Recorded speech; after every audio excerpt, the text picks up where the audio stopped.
Hi, welcome back to Philosophy 101, Morals and Society at Honolulu Community College. I am Chris Ann Moore, and tonight we'll do Program 14.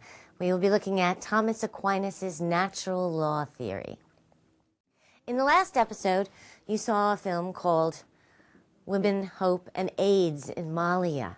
We had been looking at the Judeo-Christian ethic that was instituted by the Catholic Church, and had seen that this Judeo-Christian ethic was extraordinarily different from rational Greek ethics that we had looked at before. And central to the Judeo-Christian ethic was the notion of charity and the notion of forgiveness, among other virtues. This notion of charity has actually become embedded, in a sense, in Western culture, as has the notion of forgiveness. You will find that many people who aren't associated with any church all over the world find charity an important value. And even psychologists today talk about the value of forgiveness. And so I want you to explore where those ideas fit into your moral theory. Where does charity, where does forgiveness fit into your idea of what is good, what is moral, what is right? And what do those ideas have to do for you in terms of living the best of all possible lives, which is, of course, our central search in this course. And so I wanted you to watch this film so that you would see the faces of some of those who are suffering, and that we have the ability actually to help in some ways. Of course, none of us alone can change the world, but each of us can make a difference.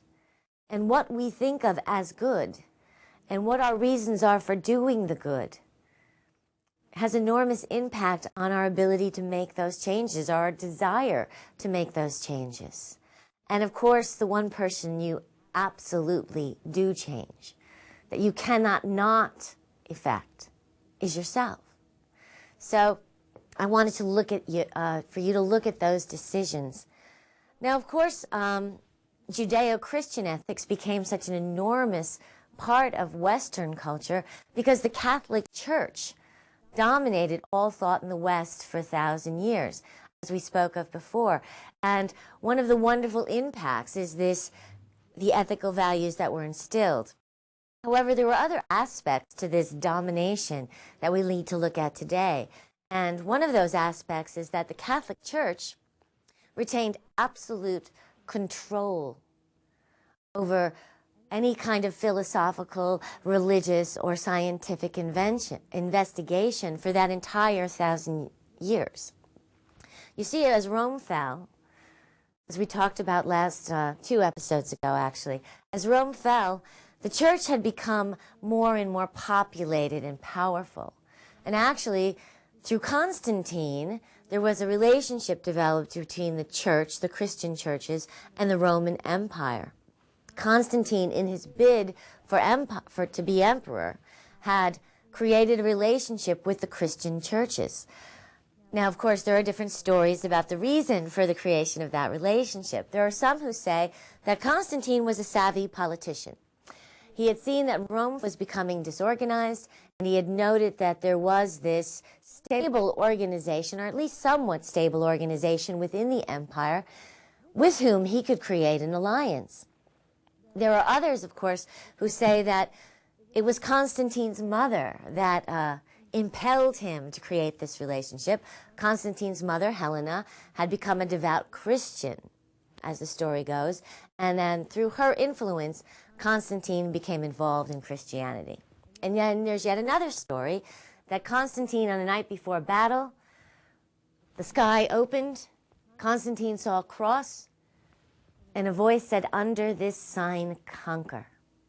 And from that moment on, Constantine was allied to the Christian churches, although he probably himself never became a Christian. It was through Constantine's influence, the acceptance of Christianity, that Christianity also began to become more organized itself. At that time, there were many different Christianities. There were many different versions of what the teachings of Jesus of Nazareth had meant. Indeed, there were many different gospels, many different stories, many different parables. In fact, some of the Christian churches were actually in the process of fighting with one another, and those fights sometimes turned into riots. And so, since Constantine had determined that the Christian churches could help him create organization in the empire, he recognized the need to organize the Christian churches. He called the Council of Nicaea in 325. He called 300 bishops from all over the empire to come to Nicaea with the goal of determining Christian doctrine, to once and for all decide what orthodoxy would be. Constantine also asked a bishop of Palestine, Eusebius, to create a Bible in 324. Now, it may shock some of you that there was no Christian Bible as late as 324 AD, but there wasn't. There were many different Gospels, many different stories. And so before the Council of Nicaea, Eusebius was tasked with deciding which of those Gospels, which of those stories, which of those documents would be included in an official text. And indeed, Eusebius did put together a Bible that was used at the Council of Nicaea. And Eusebius made many decisions and eliminations in that process. One of the biggest decisions, of course, was whether or not to include the Old Testament in the Christian Bible. Now, as most of you know, the decision was finally to include the Old Testament, but that wasn't immediately apparent to Christians then. And actually, Eusebius's Bible is very similar to the Bible that is still used by most churches today. It wasn't until 367, few years after Eusebius, that a bishop of Alexandria, Athanasius, added 4 books to those chosen by Eusebius, and it's actually Athanasius's Bible that is still used today. So, through the Bible, through the Council of Nicaea, Christian or Catholic orthodoxy began to be formed. Now, Constantine, of course, as I said, hadn't converted to Christianity, but it wouldn't be too many years before there would be an emperor who would convert to Christianity. Theodosius not only converted to Christianity, but he made Christianity the official religion of the Roman Empire. So by 399, Christianity had gone from a small number of persecuted outcasts to the official religion of the empire. Now, once Christianity was the official religion of the empire, now we can begin to talk about the Catholic Church, the Roman Catholic Church. The first order of business had been to eliminate the heresies. In other words, those Christianities that did not agree with the doctrines that were developed at the Council of Nicaea, or with the Bible that Eusebius and then Athanasius had put together, were now considered enemies of the church. And so the church spent a great deal of energy on eliminating all other Christianities. Now, this was happening as the Roman Empire was continuing to disintegrate. After the Catholic Church dealt with the heresies, they then decided they needed to deal with the philosophies. You see, philosophy was considered a danger to the church. First of all, there were many different philosophies which competed for the church in terms of what was truth. The church had taken the position that reason and observation, which is the very essence of philosophy, was in fact antithetical to faith. In other words, opposite to faith. In fact, an enemy of faith. That truth could be determined by faith alone. Faith in the revelation of God through the Bible, and faith in the interpretation of that revelation that was done solely by the authority of the Catholic Church. When people reason or they use observation, they come up with their own answers. And sometimes those answers are in disagreement with the authority or doctrine of the church. The church believed this to be extraordinarily dangerous. Now, that was for a couple of reasons. For one, there were many pious members of the church who truly believed that truth, that knowing the truth, was a matter of the difference between salvation and an eternity in heaven, or damnation in hell for all time. And therefore the necessity to hold the truth pure and not let it be infected by confusion and not let people apply reason to it to come up with their own answers was extraordinarily important, because they held that this truth would make the difference between eternal salvation or damnation for all time. Now, there's another, of course, reason for holding so tightly to the truth, and that is that the Catholic Church had discovered a way to maintain complete political and social domination of the Western mind, because the Catholic Church would brook no dissent. In fact, disagreeing or dissenting with the teachings of the Catholic Church could mean death. In fact, it often did. At other times it meant being outcast. But as we moved into the ages after the fall of the Roman Empire, being an outcast really was equivalent to being condemned to death. Because Rome did indeed disintegrate and finally utterly fall. As we talked about last time, in 476, the barbarian invasions that had been plaguing Rome for hundreds of years finally reached the city of Rome itself. And it was as if overnight the entire Western Empire fell. Overnight, there was no longer a centralized monetary system. And so all systems of trade fell apart. Almost overnight, the great Roman roads became unusable. They were too dangerous. The West entered the Dark Ages. But there was one organization that retained control. Western politics, as empire disintegrated into just a series of tribal kingdoms, there was still the organization of the church. And the church assumed complete control of the West. The church set about and succeeded in converting the leaders of these tribal kingdoms. And as the roads became unusable and the world became more dangerous, these tribal kingdoms became more and more isolated. Life now was centered around a castle, which was really a fortress against a very dangerous world.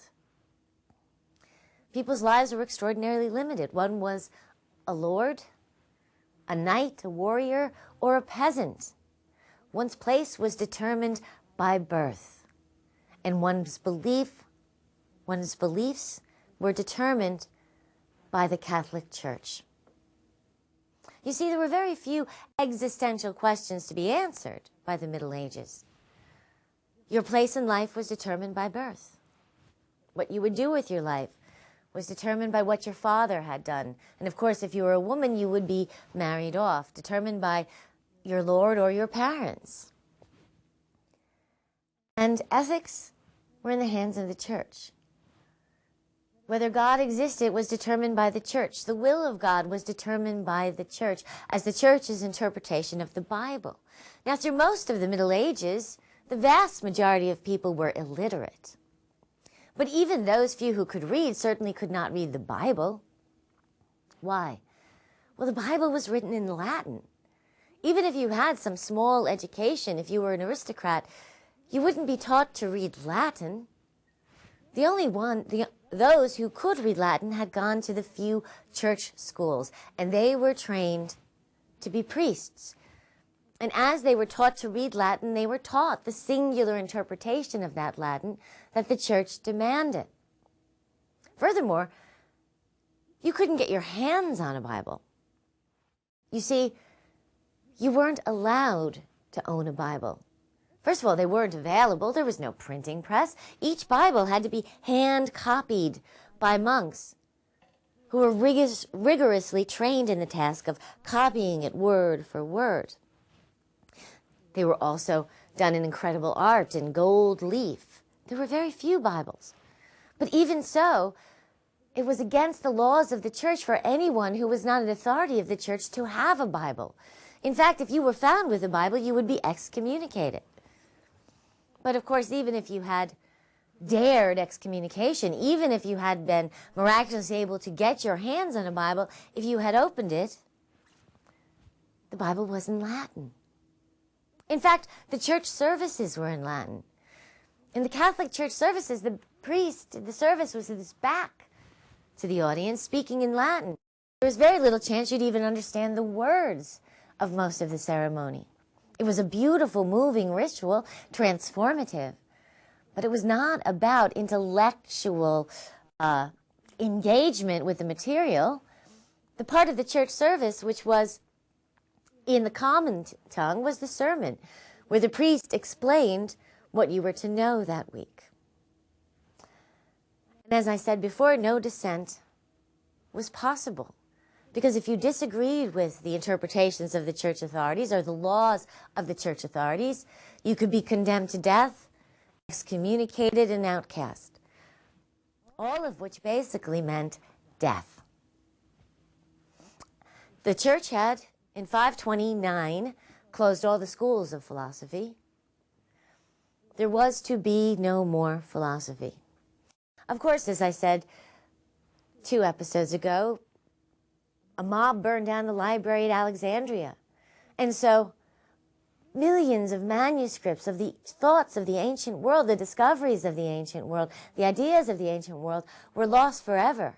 We will never know, even as we talk about Plato or Aristotle or Socrates, who we've never heard of, whose works were lost for all time. Once again, throughout the Middle Ages, especially the Dark Ages, the first 500 years after the fall of Rome, life was once again rural, tribal, agricultural, and familiar. It took almost 700 years for the West to really begin to recover from the fall of the Roman Empire. In the East, however, things were slightly different. The Eastern world, too, would be changed. The Middle Eastern world would be changed as well by religion. In 622, the Muslim religion would be born, the religion of Islam. In 622, Muhammad was, as it is told, given the Quran by the angel Gabriel. Now, in the Muslim religion, they accept the Old Testament and the New Testament as sacred texts, but the Quran is considered the ultimate holy book, the final word of God on matters of the earth. Amazingly, within 10 years, Muhammad and his followers had conquered Mecca. Within 50 years, the Islamic religion had spread through the Middle East, up through Turkey, across Africa, and was moving into Spain. Islam inherited what was much of the eastern portion of the Roman Empire. Not all of it. A piece called the Byzantine Empire, which we're not going to talk about in this class, remained. The interesting thing about Islam is as Islam moved through those territories outside of the domination of the Roman Catholic Church, where they discovered philosophy, the remainders of Greek philosophy, they preserved it. In fact, they translated Greek philosophy into Arabic. And as the West languished in the Dark Ages, Islamic civilization flourished. In fact, the first universities were Islamic universities. The first hospitals were Islamic hospitals. But as Islam was flourishing, the West was slowly recovering. And it really took 700 years. It really took until the high Middle Ages for any kind of stability to be reestablished. But by the high Middle Ages, by the year 1000, 1100, 1200, trade was once again reestablished. There would be the new beginnings of a monetary system. There would be trade guilds. And actually, schools were developed. The schools were still all church schools, but some of those church schools had developed into universities. By 1070, Oxford and the University of Paris had been granted charters by the Pope as universities. And at these universities, as they developed, a new kind of scholarship had begun, a kind of philosophy called scholastic philosophy. Now, scholastic philosophy was really concerned with creating a defense of Catholic doctrine. And the method used, for the most part, was the analysis of texts, linguistic analysis, and the citations of church authorities. Detailed arguments were created based on these authorities and these texts. and is really out of this tradition of scholastic philosophy that the next philosopher we're going to talk about comes from. Because in the middle of the 1,000-year period of domination of the Catholic Church from the fall of Rome around 500 until the Protestant Reformation around 1500, there will be really no ethical philosophy outside the church. But there will be one philosopher inside the church, Thomas Aquinas, who will be worth noting as a philosopher because he will recover the methods of philosophy. And that philosopher is Thomas Aquinas. Thomas Aquinas lived from 1224 to 1275. He was very much involved in this scholastic philosophy that I mentioned earlier. Now, as I said, scholasticism is really Christian philosophy, the Christian philosophy of medieval Europe from 1100 to 1300. And scholasticism concentrated on logical and linguistic analysis of texts. And really, logical and linguistic analysis of texts used to support church doctrine, used to support the determination of church authority. Now, something really amazing, however, happened slightly before Thomas's birth, and that is that Greek philosophy was rediscovered in the West. See, almost all Greek philosophy had been utterly lost to the West for 500 years, 600 years. There was a couple of dialogues of Plato, maybe one little tract of Aristotle's, but basically all of it was lost. And then amazingly, just before Thomas's birth, philosophy re-arrived in the West, and it re-arrived as Arabic translations of Aristotle. As I had said, Islam, when they had confronted Greek philosophy, had translated those texts, how incorporated to some extent Greek philosophy. Not wholly. There were also burnings by the Muslims of the Library of Alexandria. The little bit of the library that remained was also burned. But pieces of Greek philosophy had been incorporated, analyzed, and Islamic philosophy was flourishing by the late Middle Ages. Now, as Islamic civilization and Western civilization confronted one another, the West recovered Aristotle. You see, as Islam moved into Spain and across Turkey, there were confrontations and wars with the West. And refugees fleeing from the Islamic invasions came into the West. And as they came into the West, among other things, they brought with them books. And importantly, in 1095, Pope Urban II declared the Crusades. 1095 AD, the Crusades were begun by Pope Urban II. Now, Pope Urban had determined that Jerusalem was the Holy Land. Jerusalem was under the authority of Islam. The Pope had decided that Jerusalem should be under the hands of the Catholic Church. Not only that, but we might also consider the fact that, as I said, Islamic civilization was flourishing. There was a great deal of wealth in Islam, and there's little doubt that that wealth also attracted the Crusaders. Now, as Crusaders answered the call of Pope Urban to reconquer the Holy Land, many joined the armies. Now, some of them joined because they were truly pious and believed that the Holy Land should be in the hands of the Church. But many others were interested in the wealth of Islam. You see, one of the main ways soldiers were paid back then is through booty. In other words, when you conquered a city, you were allowed to take the possessions of the inhabitants as your own, and often rape the inhabitants as well. The Crusades went on for over 200 years, and as most of you should know, the West eventually lost. Jerusalem remained Islamic. However, as the Crusaders returned, They brought this booty back with them. And part of what they brought back with them, other than gold and jewels, were the writings of Aristotle. Now, this was really a stunning thing, that philosophy would be recovered, and especially that philosophy was Aristotle.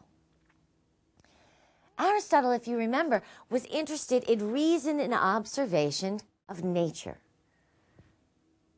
Reason actually applied to observation of nature. This was a very different view from the view of the church.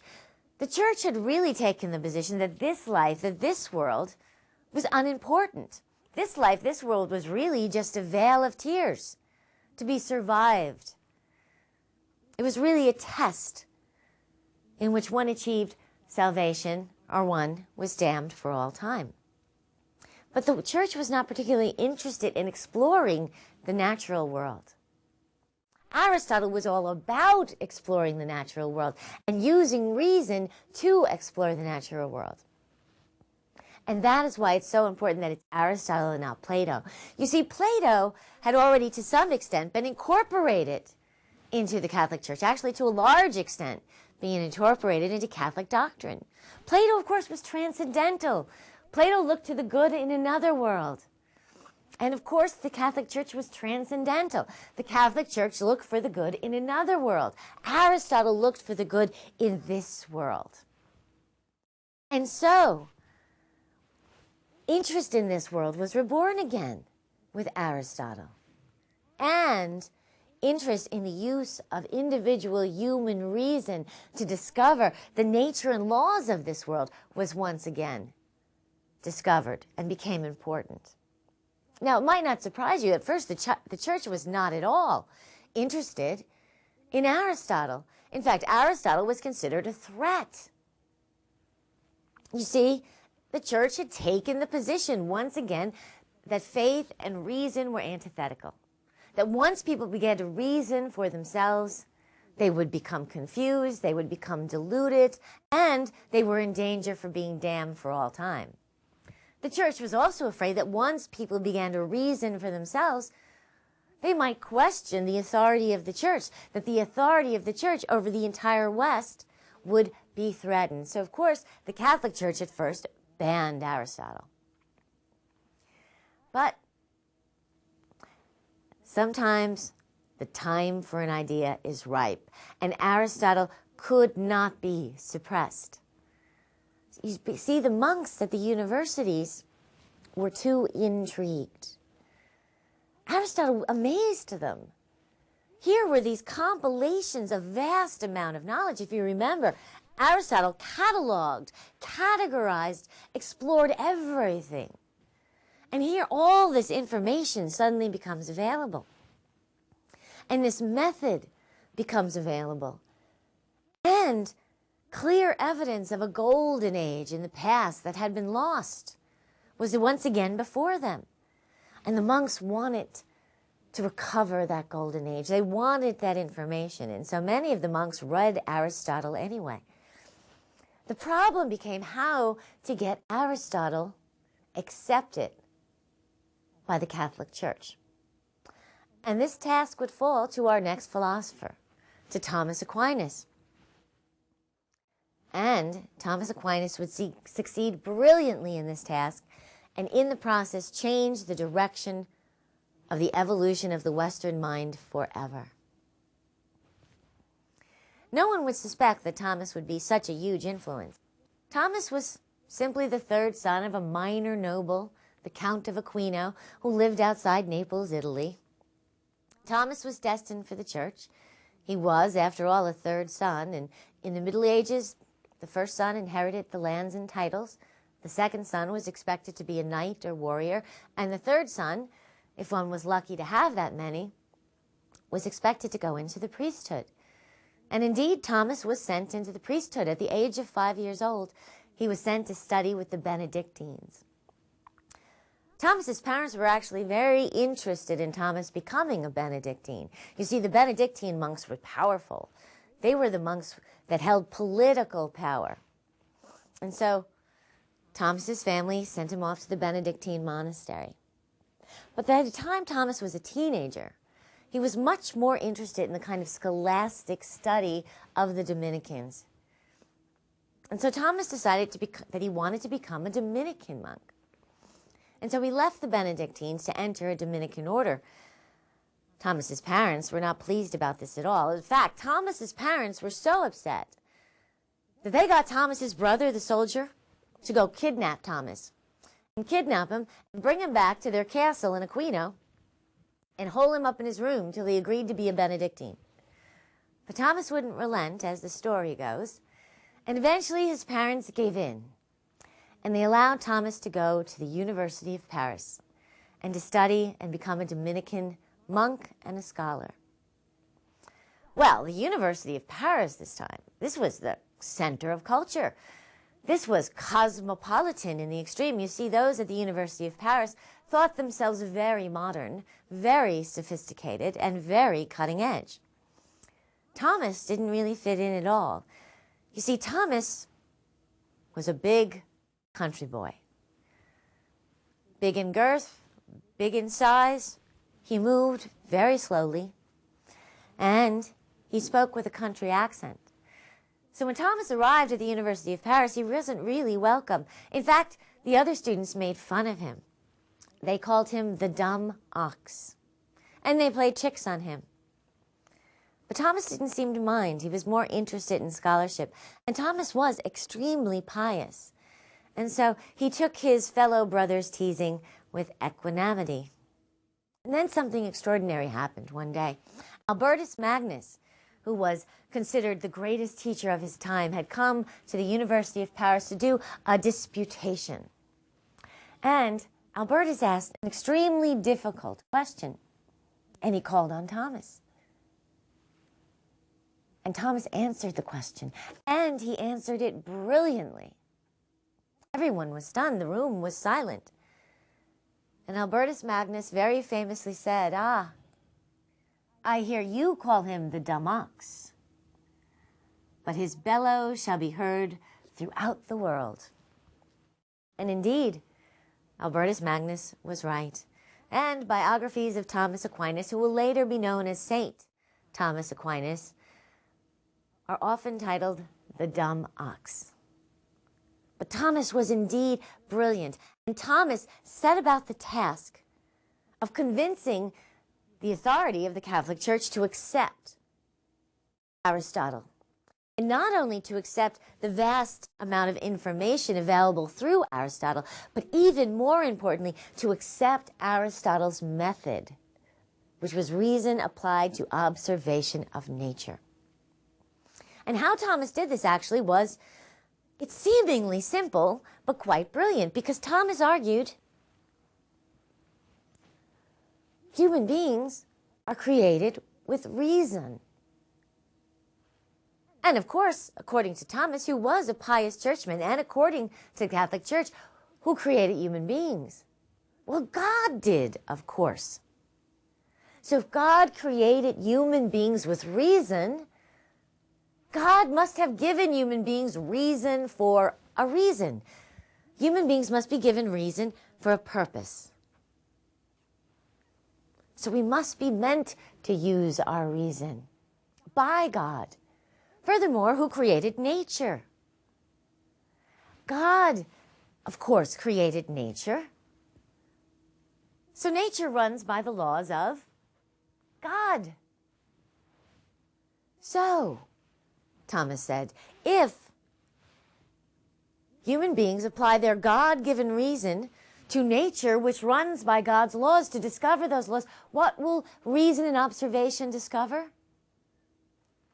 God's laws. See, Thomas said, if we use our reason to observe nature, we will discover nature's laws. Therefore, we will discover God's laws. And since God does not contradict himself, the laws of nature cannot contradict the laws of the Bible. Reason cannot be antithetical to faith. Reason given us by God, applied to nature given us by God, will reveal God's laws, just as revelation given by God will reveal God's laws. It was a convincing argument. Let's look at it. It's very simple. The problem here, of course, is the idea of faith, which the church holds to be central, versus reason, which is, of course, the basis of philosophy. Thomas's defense of reason: God created the natural world and it runs according to his laws. God gave us reason for a reason. Reason and observation of nature will reveal God's laws. And God would not contradict himself, therefore natural law cannot contradict revelation. Seemingly simple, but it worked. It also worked because Thomas found support for his position in the writings of Paul the Apostle, in the Bible itself. Paul had written, and Thomas quotes him, in Romans 2:14, when Gentiles who have not the law do by nature what the law requires, they are a law to themselves, even though they do not have the law. They show what the law requires is written on their hearts. Let's hear that again. When Gentiles who have not the law, in other words, those who do not have the Bible, do by nature what the law requires, are still living good, pious lives, even though they do not have the law, they demonstrate that the law, what the law requires, is written in their hearts. Often heart in the Bible means mind, imagination, or reason. And so, what Paul is saying, and what Aquinas is pointing out, is that many people do not have the Bible, yet they live good lives. Why? Because God gave people reason. They do not have to rely wholly on revelation. That people are given reasons to know the good for themselves. It is written on their hearts by God. Thomas succeeded. And so, the church once again allowed philosophy in, specifically Aristotelian philosophy. And Thomas took Aristotle's philosophy, and he began using reason and applied to observation of nature to discover the laws of nature, to discover God's laws, and to prove that they would not contradict Christian doctrine. Now, for Thomas was an extremely pious churchman. And he did believe, as did the church, that revelation was superior to reason. He believed revelation was a form of truth and knowledge through the church and the Bible. And reason was a form of accessing knowledge. But certainly Thomas believed that reason was secondary to revelation. In fact, Thomas argued that there are some things reason cannot be applied to, should not be applied to. There are some things that are beyond the capacity of human reason to understand. These are matters of revelation alone. For instance, Thomas said that the Trinitarian nature of God is revelation alone. Reason cannot comprehend that. In other words, that the Father, the Son, and the Holy Ghost are one is not a matter of reason. Or the transubstantiation of the Eucharist. The fact that the bread and the wine in church is converted into the body and blood of Christ is not a matter for reason. The divine incarnation is not a matter of reason. These things are matters of revelation alone. They should be left alone by reason. Those matters of revelation, actually, Thomas called first principles, are a priori ideas. And he went so far as to say if someone does not accept first principles, there's no use having a discussion with them. But other than those things that are not to be touched, everything else could be discovered by reason and observation.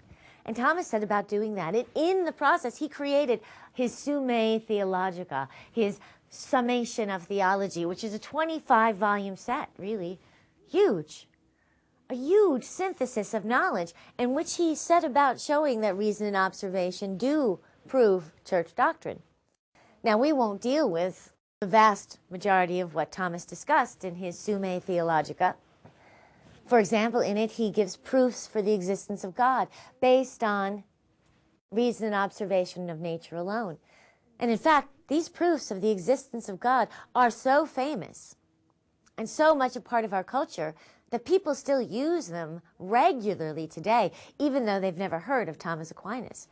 I was actually watching an episode of Touched by an Angel. Yes, I will admit I do sometimes watch Touched by an Angel. And there was Monica quoting Thomas Aquinas. Of course, not using the name Thomas Aquinas. And Thomas Aquinas also said about answering that fundamental question, why do evil and suffering exist if God is good? But, as I said, we are not going to deal with all of the things that Thomas dealt with, as important as they are, as essential to Western culture as they are. But of course, for our purposes, the most important thing is Thomas Aquinas' ethical theory. Now, Thomas created an ethical theory that's called natural law theory. Excuse me. It is called natural law theory because Aquinas determines that moral laws are laws of nature, are similar to laws of nature. Now, there are many natural law theories, but Aquinas's is one of the most important, if not the most important. So we'll specifically be looking at Thomas Aquinas's natural law theory. Now, in developing his theory of morality, Aquinas, of course, was using Aristotle, began with Aristotle. And like Aristotle, Aquinas determined that reason and observation reveal that all things aim for a final purpose, that all things aim for a good, which is inherent in the nature of that thing. So Thomas Aquinas' definition of the good is Aristotle's definition of the good. In fact, he quotes Aristotle. And so Aquinas' definition of the good, all things aim for the good. Therefore, the good must be that which all things aim for. The good for anything is the final purpose inherent in that thing's nature. So, using this definition of good as the final purpose, of course, the good for human beings is the final purpose of human beings. And how do you know the final purpose of human beings?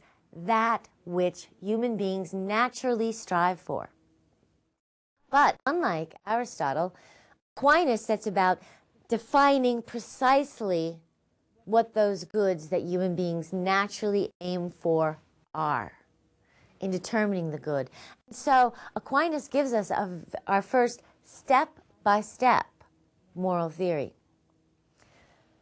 by determining what human beings naturally aim for. Now, through that, Aquinas determined that human beings naturally aim for 4 fundamental values.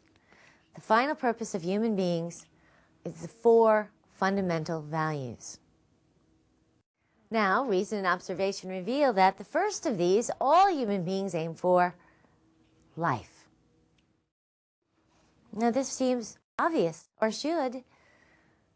Every normal, or at least mentally healthy human being will strive and struggle to stay alive, to preserve life. And therefore, life is a fundamental value. And part, of course, the fundamental value of life is health. No one wants to be sick. No one wants to be ill. No one tries to make themselves ill.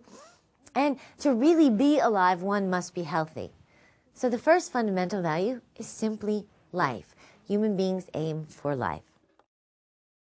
The second fundamental value is knowledge. Knowledge. We all strive for knowledge, naturally. If you've ever been around a toddler, you know they're always saying, why? Why is the sky blue? Why is the lollipop red? Why is it raining? Why? Because we want to know. It is so much a part of our nature. Now, granted, that desire, that curiosity for knowledge can get squished, and sometimes does, by a poor environment or a bad education system. But really, we want to know. We want to know, and we want to know the truth. Fundamental part of this striving for knowledge is wanting the truth. We hate to be lied to. When lied to, we feel like it's a violation, that fundamentally the rug has been ripped out from under us and we can't find our bearings. We want knowledge and we want truth. And of course, for Aquinas, the ultimate knowledge that we strive for is knowledge of God, of the divine, of our ultimate meaning and purpose. So, second value, knowledge, revealed simply by reason and observation. The third value, sociability. Sociability simply refers to the ability to create relationships with other human beings and to form stable communities with others. You see, as we've talked about before in this class, human beings need each other. We need each other to survive, and we need each other to thrive. It is a very unusual human being who can survive completely on their own. We need each other for agriculture, for medicine, for art, for entertainment, to build cities. We need each other to survive. And we need each other to thrive. We need each other to be happy. As I showed in chapter 4, even if given the option of having every desire fulfilled, except for the one exception, that you would have to be all alone, you wouldn't take it. And neither would I. Because for the vast majority of us, fundamental to our happiness is our ability to have intimate, close, fulfilling relationships. And therefore, we have a fundamental value of sociability, our ability to create intimate relationships and our ability to create stable communities. Now, the final value is actually the most controversial value, and this is the value of procreation. Procreation simply means to have children. Thomas Aquinas determined that human beings want to procreate, want to bear children, that is natural to all human beings, and therefore a fundamental value. On top of that, you see, like Aristotle, Aquinas thought everything has a final purpose. Every act has a final purpose. And therefore, sexuality, the sex act itself, has a final purpose, which is the good for that act. And Aquinas would say that the final purpose of sexuality is the bearing of children. The good of sexuality is the bearing of children. Therefore, procreation is the final purpose of sexuality and an ultimate fundamental value of human beings. So, let's look at that. Procreation, the having of children, is the final purpose of sex. But Thomas went further than that. He said that this sex must occur in lifelong marriage. Final purpose of sex, and it must be in lifelong marriage. Now, Aquinas presented a rather interesting argument for this. You see, Thomas noted that it takes many years to raise children. 18, some would say 40. It takes many, many years to raise a child. And he went further than that and said that a child should be raised by a man and a woman. That this was what nature aimed for, that children need both men and women to raise them correctly. Now, Thomas said, I realize that there are women who raise their children alone and do the best they can. And though less often, there are men who raise their children alone and do the best they can. But this is not what nature strives for. This is not the ideal. This is not the best. And so really the final purpose is to have children with a man and a woman. And since children take so long to raise, they need a stable relationship between that man and a woman.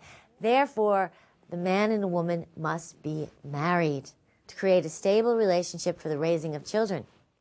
And then Thomas went further and said, and that marriage must be for life. There must be no possibility of divorce. Why?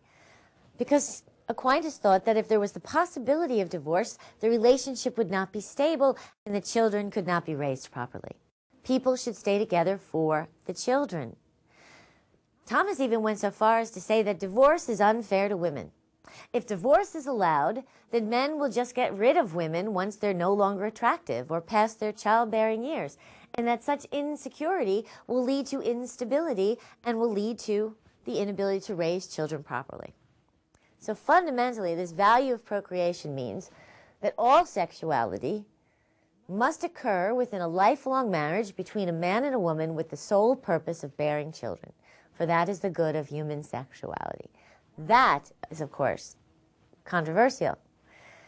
So, now that we have the four fundamental values, let's look at those again. Life, knowledge, sociability, and procreation.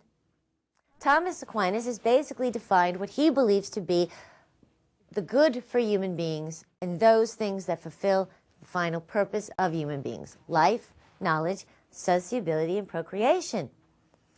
From these fundamental values, then, Aquinas goes forward to determine what is moral and immoral. It becomes very clear.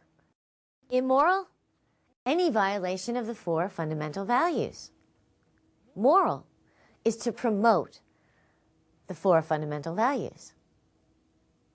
Once again, what is immoral? Any violation of the four fundamental values, in self or in others. What is moral? The promotion of the four fundamental values in self and in others. Now, if we take an examination of those things that would be considered a violation of the four fundamental values, we can see some of the fundamental values of Western culture were established and expressed in natural law theory. And they still have tremendous importance and influence today, even by people who do not agree with them.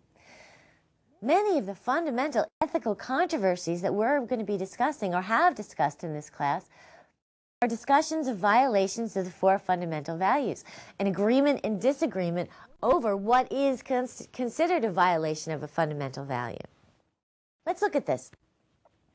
Now, as a note, violations are considered of much more weight than the necessity to promote the fundamental values. So, murder, obviously a violation of the fundamental value of life. But in addition, suicide, obviously a violation of the fundamental value of life. You see, you cannot violate your own fundamental values. Not only that, can you not violate them in others, you cannot violate them in yourself. Therefore, any form of suicide, assisted suicide even, would be considered immoral by natural law theory. Second value, knowledge and truth. Anything that interferes with a human being's ability to pursue knowledge and to obtain the truth is a fundamental violation. Lying is a violation of truth. Sociability. Anything that prevents us from being able to form stable relationships or community would be a violation of sociability. Lying, slander, stealing, the breaking of contracts, all of these are fundamental violations of sociability. And of course, procreation. Any sexuality that is not between a man and a woman within the context of a lifelong marriage with the sole purpose of bearing children is immoral. So, obviously, homosexuality is a violation of the fundamental value of procreation. However, premarital sex is also a violation of the fundamental value of procreation because it does not occur within lifelong marriage. Further, birth control is a violation of procreation because if one is using birth control, one is preventing the final purpose of sexuality. You're having sex for a different purpose. So homosexuality, premarital sex, birth control are all fundamentally immoral by this theory. On top of that, any kind of sexuality, even if it occurs within a lifelong marriage that does not or cannot result in a child, is considered immoral. Therefore, oral sex is immoral. Masturbation is immoral by the fundamental value of procreation. Now, of course, if you are a couple and you cannot bear children, and yet you are having sex. This is not a violation because you are not doing anything on your own to prevent conception. You are allowing nature to take its course. But if you do anything on your own to prevent conception in sex, then it is a violation. Now, this violation of procreation still has tremendous influence today. And some of our fundamental disagreements about sex and sexuality and the morality of sexuality can be found in the basis of the natural law theory. To show you how influential this theory is still today, in 1976, the Catholic Church's Vatican Council declared homosexuality and masturbation as aberrant and therefore wholly immoral acts. And the reasoning given was that homosexuality and masturbation violate the final purpose of sexuality, which is the bearing of children in a lifelong marriage between a man and a woman. So now we have Aquinas' fundamental values, his definition of the good, and his argument with the church that reestablished reason and observation as methods of knowing.